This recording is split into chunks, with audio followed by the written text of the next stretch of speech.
We have a very special guest with us today here at Gallagher Guitar. Mr. Andy May is with us. Andy came by the shop not too long ago and we had a chance to meet and visit and as he toured the shop. And we've had a couple other occasions since then. He's just a wonderful guy. I invited Andy to come back. I wanted him to sit down with us for just a few minutes and talk about MerleFest and his role with MerleFest, and also about this special guitar that we have. This year is the 35th anniversary of MerleFest. MerleFest, of course, was started in memory of Merle Watson. And this year we're presenting the Merle Watson Commemorative Guitar. It'll be available at the auction that helps support MerleFest. But it's a tribute to Merle and his role and his place in music history. And Andy knew Doc and Merle and has had a chance to play this guitar. So I'm going to ask Andy to share some thoughts about MerleFest and his role with MerleFest, and then also about this special guitar that you've had a chance to play. I'll be happy to talk about that. Well, I always looked at MerleFest as just a fabulous festival. I looked at it from afar. It started back in the 80s, and I kind of watched its progress over the years. And then it happened that I started a program out in Winfield, Kansas called Acoustic Kids, and it took off, and it was a wonderful venue for youngsters to get exposure and to be supported on stages and to really kind of get themselves going in a safe environment that we created, kind of non-competitive but supportive at the same time. And that was part of the Winfield. That was a vision that Bob Redford had. He wanted to have that as part of the festival, and he just happened upon a trial a version of Acoustic Kids that I had done out in Colorado. Okay. He was there and said, "I'd like to set our festival." And I said, "Well, let's see if we can do it." And over the years, and it's been well over 30 now, it's been a lovely event and a great involvement for me and for my wife Lauren, who helps me organize it. Well, about 10 years into my doing it at Winfield, I approached the folks at MerleFest and asked them if they'd like to have something like that at MerleFest. And by golly, they said, yeah, we'd love that. And it took us a while to get it up and running. But at this point, we've been at MerleFest with Acoustic Kids, with Andy May's Acoustic Kids showcases, since, I guess 2000, 2001. Yeah, and MerleFest is meaningful to you. Oh, absolutely. Like I say, yeah, we should say a little something about Merle and Doc. Yeah, well, I watched the festival, you know, after Merle's passing. I watched it happen from afar, and you know, marveled at what was happening. And then for me to be part of that was just a kind of a very, very strong emotional thing. When I was a kid, I followed Doc long before most people knew who Doc Watson was. I had a chance to hear him play in string band formats with Clint Howard, Fred Price, and who else was in that wonderful band? Gaither Carlson was part of that, yeah, and Clarence Ashley. Clarence Ashley, yeah. Okay, you heard him being part of that. Yes, wow. Yes, sir, okay. I did, and I was already a huge fan when I first went out to see them, and then Doc took off on his own, and there was an opportunity for me to go hear Doc when he was just starting out with Merle at a little club in New York City. I think it was called the Gaslight. It used to be a coal bin.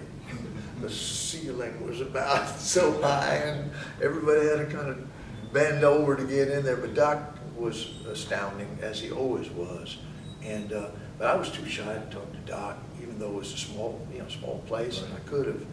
But Merle was about my age, a little bit older maybe, and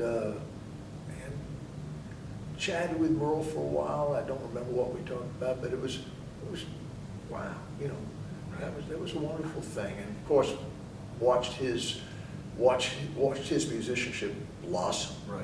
over the years to become just a voice, have his own voice, his own way of doing things. Yeah, he was quite the guitarist in his own right. Absolutely. And we were talking about some of their music earlier. I was listening in the car. There are a couple of things that happen when I listen to Doc and Merle when I'm riding. You can get caught up in the music, but it dawns on me at times, I'm reminded they're playing Gallagher guitars. Yeah. The tone of those guitars. And the last thing on my mind, that song, and there's such a sweet version out on the internet with Dolly and Doc singing it Yeah, together. it is beautiful. But the guitar work of Merle and Doc on that song together is just beautiful too. But they were great together. They, Right. they gave each other a lot of room to be who they really were. I mean, Merle could do it, and of course Doc was a legend at that time. And I had a chance to spend a little time with Doc after Merle passed away. It was a kind of chance happening where it was a backstage kind of thing where I was heading off to do a show and Doc was doing a show, and I stopped to just kind of drop in and see how things were progressing, and I had a chance to talk with Doc, and just basically it was a very touching time, and it was a hard time for Doc because he had just lost Merle, and I value that experience of just being there and being someone that Doc felt comfortable to share with. Well, again, and that's the added meaning and significance of MerleFest. And Sam Bush is always great at MerleFest talking about, let's remember, while we're here. Oh, absolutely. So this year, and I'm going to ask you before we go to comment about this.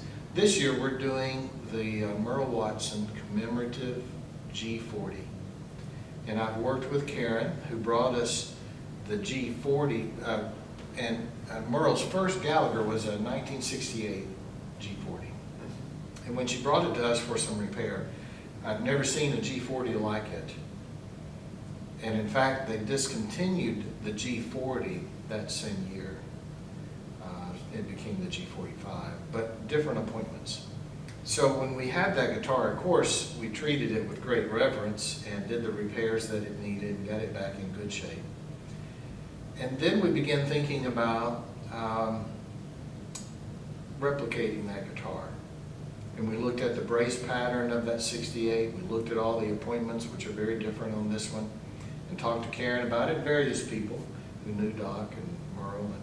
And so we decided to have this guitar available at MerleFest this year. One of which will be available in the MerleFest auction, which helps support the festival.